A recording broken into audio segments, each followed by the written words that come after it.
Good Tuesday afternoon to you. Welcome to the Jon Sanchez Show on News Talk 780 KOH. It's a pleasure to be with you on this pre-government shutdown Eve. day. Oh boy. But we'll get to that bad news here momentarily. Let's go around the horn first of all and make our introductions. Mr. Dwight Millard of Highlands Mortgage. How are you, sir? I'm doing fantastic. Probably better tomorrow, huh? Or, well, really better tomorrow? Wouldn't you be worse tomorrow? Hey, I'm trying to be optimistic, John. Well, then you don't have to work. I was going to say, you wouldn't have to work.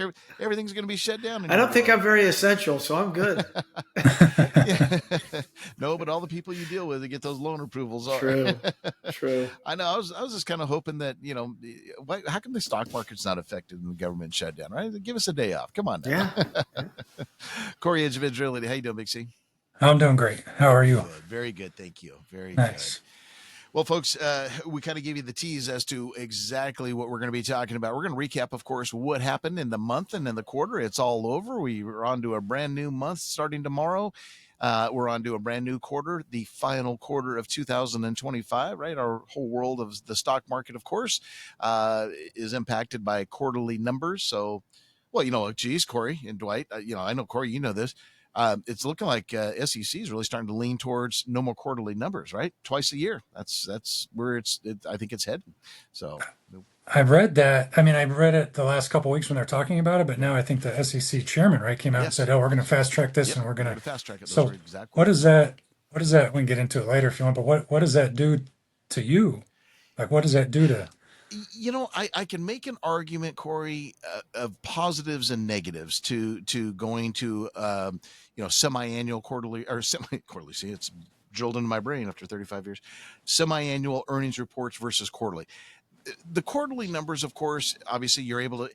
Sometimes I go, even a quarter seems like too long. 6 months will seem like an eternity. Sure. But from a like the president's argument is, look at Japan, right? They manage their businesses for 10, 20, 50 years down the road. Well, we're not Japan. So can we manage our businesses? Can we make investment decisions on a semi-annual basis? It's definitely going to be more difficult. There's no doubt about it. I mean, I'll be honest with you. Will I enjoy it? Yes, because it is a lot of work on our part, both for me on the stock updates on the show and for, managing portfolios and stuff based upon quarterly numbers. So if we could bump that out to say, twice a year, yeah, that could ease some of the managerial burden there, and like I said, some of the radio burden. But if you boil it down, no, I mean, like I said, 6 months in Wall Street time is an eternity to everybody else. So it will come with its challenges. And then then the other thing too, Cory, is what do you do with the economic data? Right. Sure. So if you get monthly data like we do on so many important things, how do you factor that in as far as your models and things when it comes to how it's going to impact, XYZ corporation? So it will take some getting used to. But from everything that I've read and heard, exactly as you said, the chairman of the SEC, Trump appointee the other day, said, we're going to fast track this thing. I think it makes perfect sense. So I think it's going to happen. Well, and it'll be interesting to see if it increases volatility because everybody's going to be guessing. That's right. Or if it decreases volatility because nobody will make a decision for 6 months. Yeah, and we don't know. Yeah, but could you imagine the market though leading up to that day? Yeah, you're right, Dwight. Yeah, that's you're absolutely right. Well, a lot of people don't know this, but it was we go all the way back to 1970 is when they started quarterly numbers. Now, I don't know what they did before that, if it was semi-annual or annually, but 1970 is when the quarterly numbers started. So yeah, it's going to be interesting. But hey, you know what? Let's let's dip our feet into it and kind of see what it's like to, make our economic and financial decisions without any government data or quarterly numbers, because it looks like, folks, we're going to have a government shutdown tonight. Yeah, we'll find out very soon. Yeah, we're going to find out very soon. That's what I mean. We're going to dip our toes into this right now here, in the next 24 hours or so. And so this is exactly what we're going to be focusing on after the stock market update, and that is, Cory and Dwight's world, many of you may not realize this, and it especially on Dwight's side of things, is so intertwined with the government. I mean, Dwight just, again, you're going to go through so many different areas that are going to impact those that are out there that are, in the mortgage pipeline, or boy, they were ready to pull the trigger tomorrow or in the next couple of days. Forget about it, right? And you're going to tell us about that. But there's one thing that comes to mind. Tax transcripts, right? I mean, absolutely. IRS is going to be shut down. Real quickly, Dwight, and then we're going to start plowing into this because it's going to be a very interesting topic.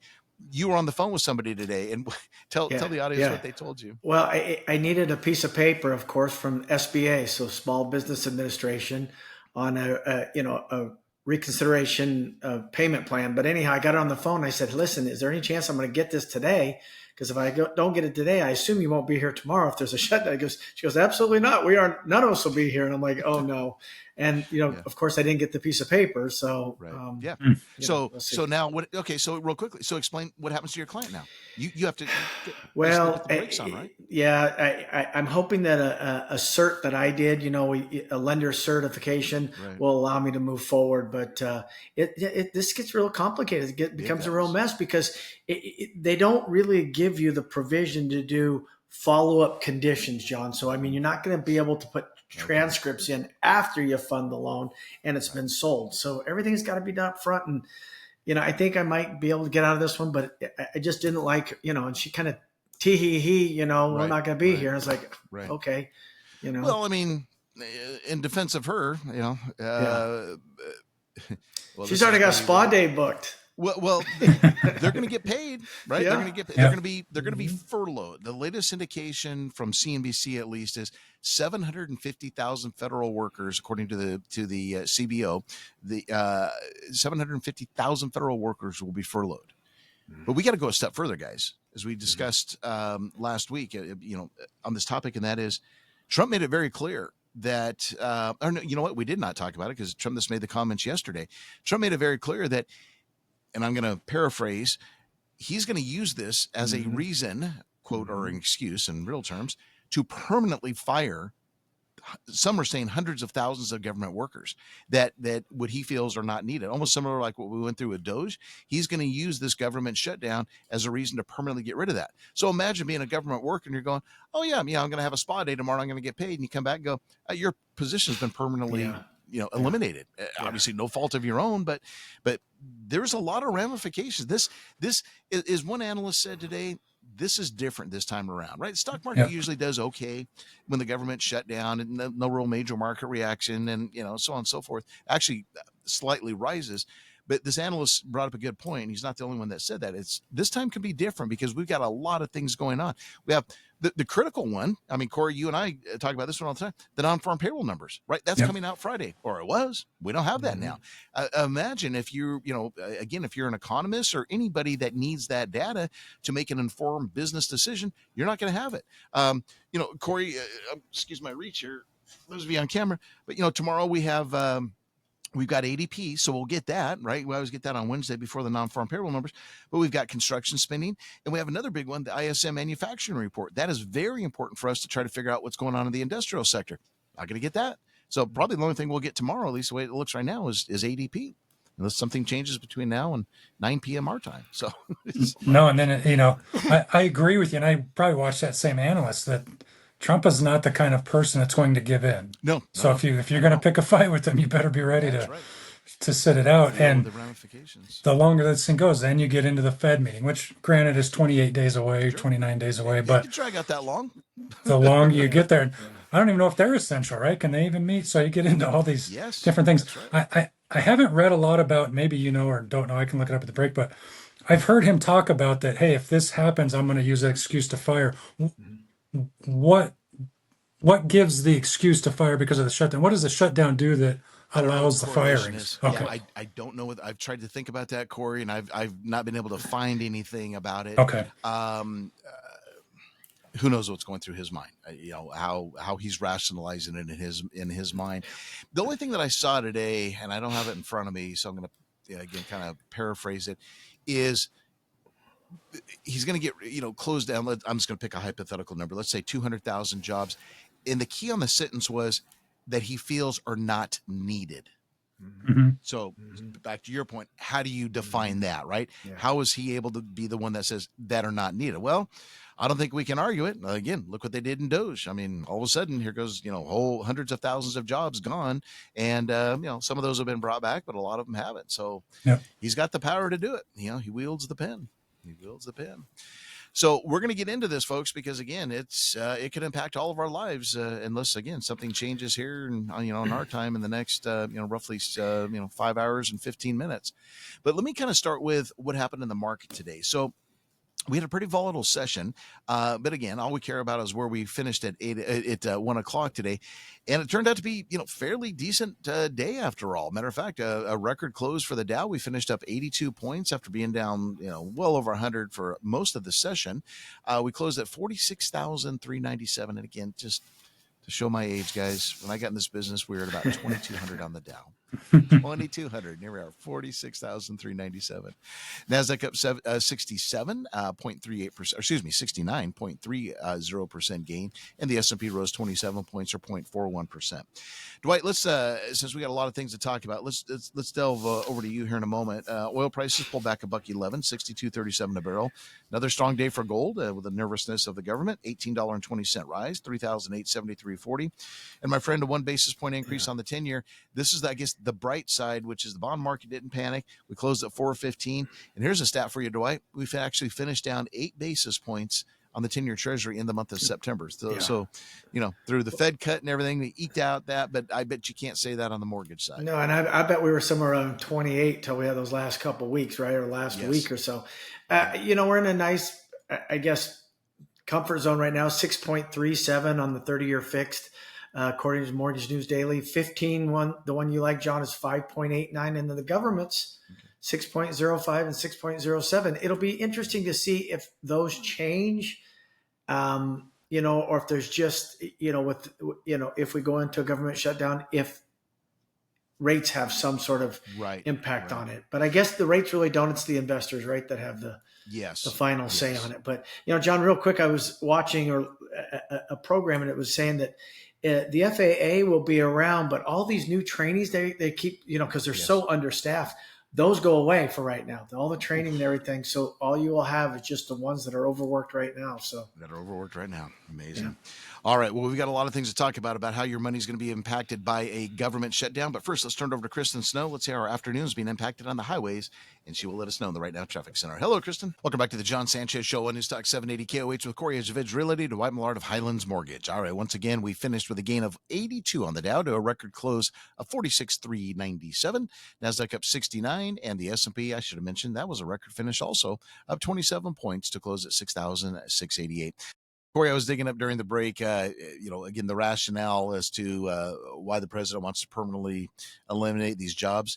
And he said the following, this is according to Bloomberg. He said, President Trump said, quote, a lot of good could stem from a government shutdown, threatening to oust federal workers and eliminate programs that are favored by Democrats if Congress doesn't meet the midnight deadline tonight. Quote, we can get rid of a lot of things that we didn't want, and they'd be Democratic things, he told reporters in the Oval Office today. They just don't learn, so we have no choice. I have to do that for the country. So there you go. Yeah, I'm just curious if it's is it because of the shutdown that allows it, or could he do it today if he wanted to, even without the shutdown? I think he'd probably do it today. I mean, the only reason I say that is because they did it in Doge.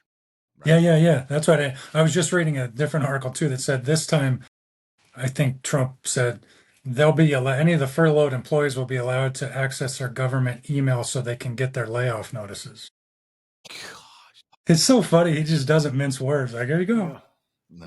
Oh, my goodness. Wow. Yeah. All right. Well, there we go on that one. All right. We're going to get to our topic here in a moment. How the government shutdown is going to impact even tomorrow, right? Again, we're going to assume that nothing's going to happen here in the next few hours. We're going to assume this is going to happen. Guys,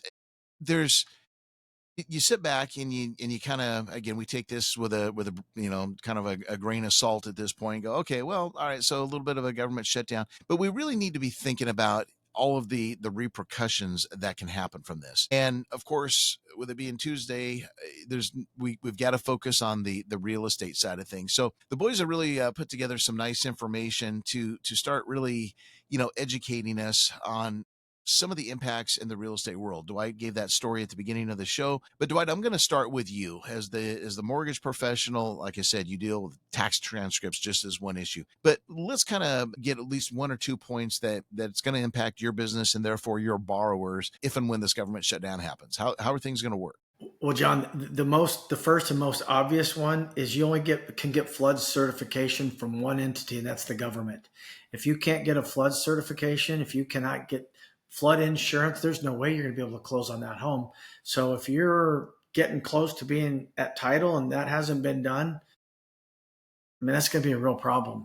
I mean, anybody that's in a flood zone, I don't know how you get very proactive right now if it's coming tomorrow, but that's a clear one. The other one are going to be transcripts. I mean, again, from previous shutdowns, John, these aren't things you can go back later and put in the file. So tax transcripts, anything you need, cavers, we have to run those on government loans. Those are what's a caver?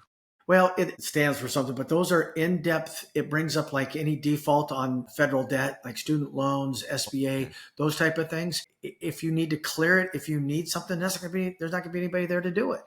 So, I mean, most of your challenges will come in the government arena, but don't forget Fannie and Freddie fall into that as well. So I want to just read this real quick, Dwight. I don't like to read things, but I think this is very important for the audience. So in your notes, you have under the Department of Housing and Urban Development, this includes FHA and Ginnie Mae's. As with previous shutdowns, operations of the Department of Housing and Urban Development, HUD, including the Federal Housing Administration, FHA, and Ginnie Mae, would be reduced considerably, which may impede the processing and closing of mortgage loans. The FHA Office of Single Family Housing will continue to endorse new loans, with the exception of home equity conversion mortgages, Title I loans, and loan endorsements that require assessment by the FHA. Well, the Office of Multifamily Housing will conduct closings and endorsements for projects with firm commitments, firm approval letters issued prior to the shutdown. They will also process amendments to commitments. Other requests will only be handled on an emergency basis and for the imminent threat to the safety of residents or to the protection of the HUD insured or assisted family projects. Lenders will continue to have access to HUD systems such as FHA Connection, as it will remain operational. However, actions that require HUD personnel, to your point, to respond will be delayed or suspended. The same applies to lenders' inquiries submitted to FHA Resource Center, which will remain open to answer general questions, but responses requiring escalation will be delayed. FHA will continue to pay partial claims in the event of a shutdown. Ginnie Mae is largely unaffected by the shutdown, as it has a 2-year MBS guarantee commitment authority that a lapse in appropriations will trigger the approval of the OMB. So that gets pretty in depth there. So either shutdown, skeleton crew, which we know, I mean, yeah, good luck trying to get through it probably, right, Dwight? Yeah, if you just can't get it through the system, and you've got to rely on a source, a person or something, it's hard to prove emergency. So when you talked about the HECM, that's the reverse mortgages, so those go away for now. So it's it'll be interesting, and the longer it goes, John, the more difficult it becomes, right? Because now you've got two people where you had an office of 200, you got two people, and you go a month, it's just impossible. Like I said, I think the biggest key or takeaway is it's so hard for lenders to put a Band-Aid over it, hope it goes out there, and you can follow up later with it. Right. They might give us some exceptions if it goes long. On the flood, I understand the NFIP, the flood insurance program, but do you have to get a clear flood cert on every property? No, just anything you have to get a flood cert. Yeah, you have to get a flood certification, but the flood insurance comes directly from. Correct. I know that, but does the flood cert come from NFIP also, or that comes from a different source? I think that comes from a different source. Okay, that's what I was. Yeah. So we have to get a flood certification, John, on every loan we do. Right. Yeah. So okay. See if it's in the flood. All right, we come back. I want to. I'm just reading the notes here. Touch on the Social Security Administration, because that's a really important one, not only for those looking in the mortgage side and the real estate side, but everything else. So give you the update of what's going on there. Let's turn it over to Jack Saban. He's got news, traffic, and weather. Hello, Jack. Welcome back to the Jon Sanchez Show on News Talk 780 KOH with Cory Edge of Edge Realty, Dwight Millard of Highlands Mortgage. Once again, we finished at a record close on the Dow and the S&P 500. Dow up 82, NASDAQ rose 69, and the S&P higher by 27. All right, we're discussing how the government shutdown could affect the real estate market, affect your lives, so on and so forth. So, Dwight, I want to come back to the Social Security Administration, because I think there's a lot of confusion there. So I'm going to take my part of it, and then you're going to talk about the real estate side of it. So they are saying at this point that Social Security checks and Medicare checks will continue. What's the negative of how it's going to impact the mortgage world, Dwight? Well, we have to do so many verifications now, up against social security numbers, addresses, names, everything. And this is going to put some strain on being able, if you have to go out to a third party and get some information, it's just going to be almost impossible to get it. And again, the longer we go, and I'm just going back to when I kind of remember a few, when was the last one? Like 7 years ago? Yeah, it was under the Trump administration. First term, yeah. And it was just difficult to get anybody on the phone if you needed some help. And so I think that's what is going to happen here. If you need anything from the Social Security Administration, they're going to be, I think, at a skeletal staff, even though they're still going to be there. So December 2018 lasted 35 days. 35 days. It takes us through the Fed meeting. If we do it again. And probably 2 non-farm payroll numbers. Yeah. So then could he claim emergency powers and just lower the interest rates to 0.5% because of government shutdown? Mr. Edge, what a boy, Cory. He's going deep. Yeah, he's going deep. What are you sensing, Cory? Tell me. No, I'm just kidding. I mean, who knows? They might. It wouldn't surprise me if they pass a bill tonight and this is all for naught. I guess it would surprise me a little bit. Yeah, they've done it. But I do think, I listened to them all day today. I'm sure you did too. Like, oh, the market doesn't care. The market doesn't care.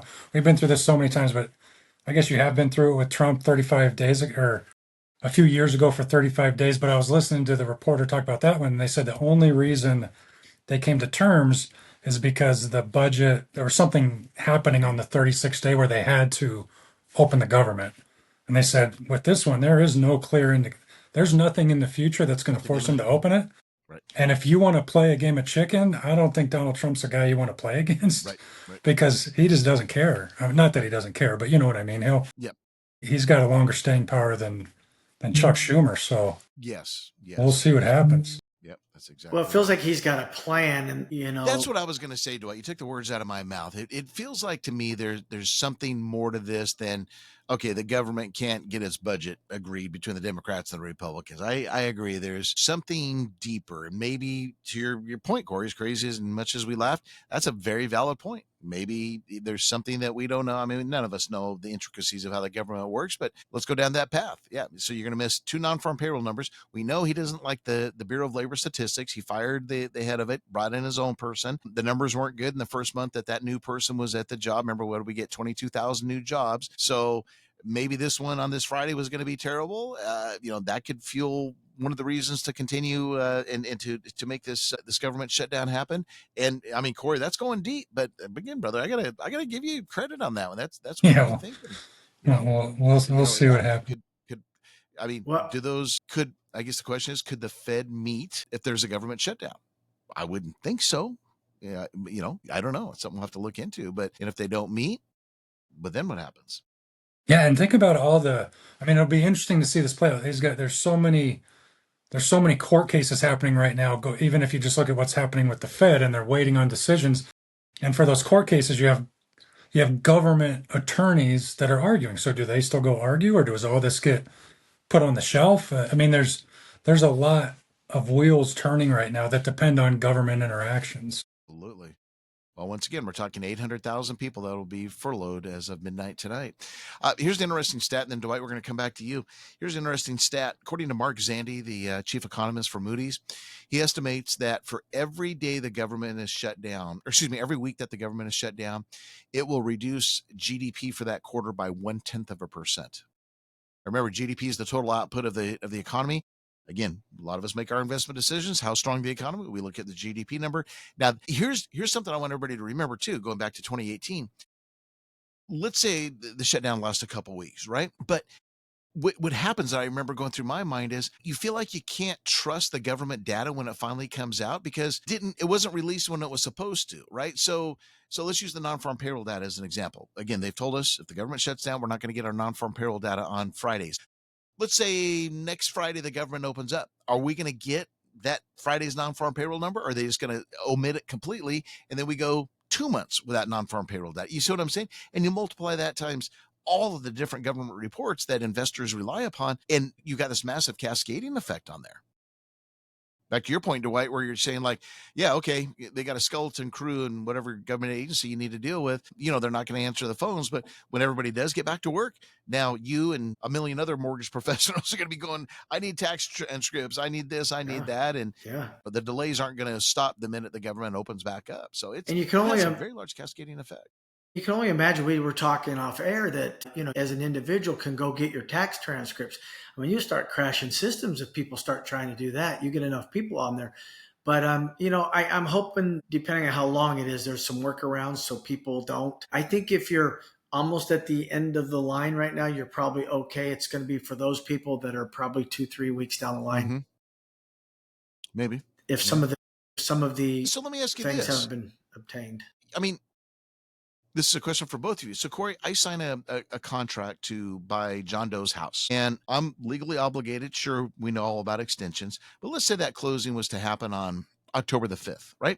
I've done everything I was supposed to do, but Dwight can't fund my loan on October the 5th because the government shut down.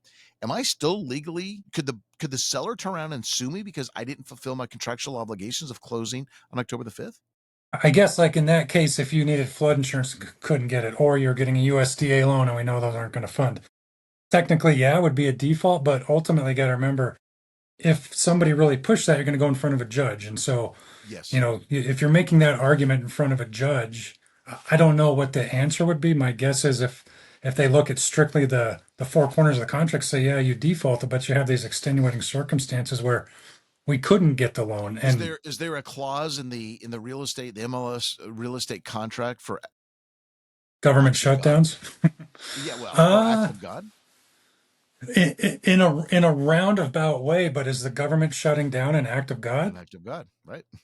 I don't know. Is it an act of? It's an act of. But so, I mean, think about that. Or if that seller's like, man, I should have never sold it to Sanchez for $1 million. Sure. Yeah. I wish I would have sold it for 1.2. Hey, guess what? You didn't close October 5th, Sanchez. So guess what? Deal's done. Yeah, and there's certainly in his head going, There's certainly no provision in there for these kind of things. So if you were a savvy seller that had regrets, I'd hire a great attorney, and yeah, that seems like a reasonable argument. Yep. Something I just thought of. All right, we'll continue our discussion on the government shutdown just a few hours away. When we come back with Cory and Dwight, let's wrap it up with Kristen Snow right now, Traffic Center. Hello, Kristen. Welcome back to the Jon Sanchez Show on Newstalk 780 KOH. Let's get some contact information when you need to reach these hardworking gentlemen. Dwight, let's start with you, please. Yes. Mr. Edge. Beautiful. All right, Dwight, let's come back to you. What else is on your list as far as how the government shutdown will impact the real estate world? And Cory, chime in. We haven't even touched on you if there's anything. I think to your earlier point, John, you're going to probably see some delays. It's probably inevitable, especially if you go a few weeks. You're going to see some delays in the processing, gathering tax transcripts. They've already said, they'll run again a skeletal crew. Yes. We need tax transcripts. So I guess that, just be patient. It's going to take, to get through all of this, it's going to take some time, and you're going to be, unfortunately, you're going to probably be delayed a little bit. I think that's probably the moral of the story, right, Cory, is make sure that whatever your close date is, that you've got time to go beyond it if need be. Yeah, I mean, it's just something to be thinking about. It doesn't really affect the buyer or seller directly as far as the transaction, so it all kind of falls in the lending realm. If you have a property that has flood insurance or is in a flood zone, be very mindful of this because there's going to be delays no matter what. If you're in one of the outlying areas that relies on USDA loans, that program is going to be shut down until this thing's over. There's all these things to think about. And then just all the little nuances that we were talking about off air. You have FHA loans, reverse mortgages, which are back-ended by FHA. Those reconveyances, when the loans get paid off, have to be filed. So who's doing those kind of things? Just all these little things that everybody takes for granted, that a 2-week shutdown, nobody will notice. A 2-month shutdown, it becomes an issue. Well, and John, from the 2008 meltdown, that's where a lot of these verifications came in. Remember, people would have their taxes that they gave you and taxes they had filed with there. You don't believe so there's more information, data points we have to get out. Right, exactly. So Dwight, okay, so obviously a whole list, government organizations, transcripts, all the things that you've touched on here. But I think one thing that we need to remind everybody about also is the domino effect of real estate. So back to that analogy I threw out, in potential lawsuit, et cetera, Cory, what about, if I'm buying somebody's house, they probably are also going to be buying another house, right? And you get that whole domino effect. And again, one leads to the other, and bottom line, one delay leads to another delay and another delay, and so on and so forth. So Cory, what is your advice right now to other real estate professionals, maybe those that are new in the business, or to those listening saying, you know what, to me, communication from the real estate professional, you, Dwight, et cetera, is paramount for those that are in limbo at this point. Yeah, you just got to look at, so as an individual agent, to me, you look at your book of business, your buyers that are out looking, and specifically your listings, and make sure you understand if any of this is going to affect those. And if it doesn't, then there's not much you can do. But if it does, you have to be proactive. Not that you can force the government to open, but communication, as you mentioned, is key so that everybody understands, hey, we can only do what we can do, and we're just going to have to wait this thing out. Hey, Cory, is the wire system federally, or what is it? Yeah, it's Fed. Yeah, so there you could have another delay in the wire. Yeah, no one brought that up.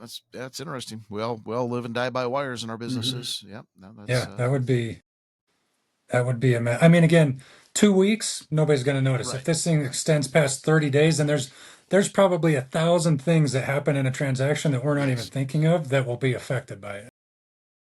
Dwight, here's another crazy one to go deep with you on real quickly. We have about a minute left. And that is, okay, if I'm a government employee and I just applied for a mortgage and you pre-approved me based upon my job, but now I think I remember this back in 2018, I asked you this question, last government shutdown.